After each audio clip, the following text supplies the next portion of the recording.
ஒரு பக்கம் அவர் நான் வந்தால் இப்படி இருப்பேன்னு சொல்கிறாரு.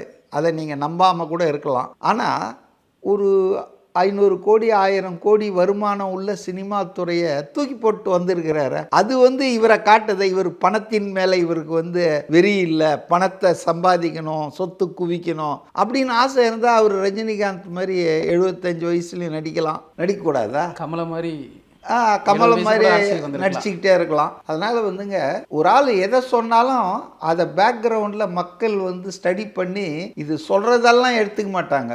சொல்கிற ஆளுக்கு ஏதாவது அதுக்கும் சம்பந்தம் இருக்குதா?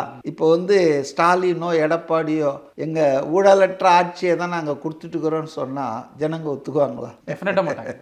அப்போ விஜய் இதை சொல்லும்போது ரைட், 51 வயசுலேயே ஒரு ஃபீல்டில் உச்சத்தில் இருக்கிறான்றாரு. அவர் உச்சத்தில் இருக்கிறாரு, அவருடைய கேரியரில் உச்சன்றாரு. அதை அவர் சொல்லிக்கலாம், தப்பு கிடையாது. அதை நம்ம ஆணவம் சொல்ல தேவையில்லை. என் கேரியரில் நான் டாப்பில் இருக்கும்போது, என் கேரியர் சினிமா கேரியரில் நான் உச்சம்லாம் சொல்ல, என்னுடைய கேரியரில் நான் உச்சத்தில் இருக்கும்போது டக்குன்னு நான் வந்துட்டேன் ஜனங்களுக்கு எதாவது பண்ணோன்னு. இது உண்மை தானே? இந்த காலத்தில் 1000 10,000க்குமே அணி மாறுறான், கட்சி மாறுறானுங்க.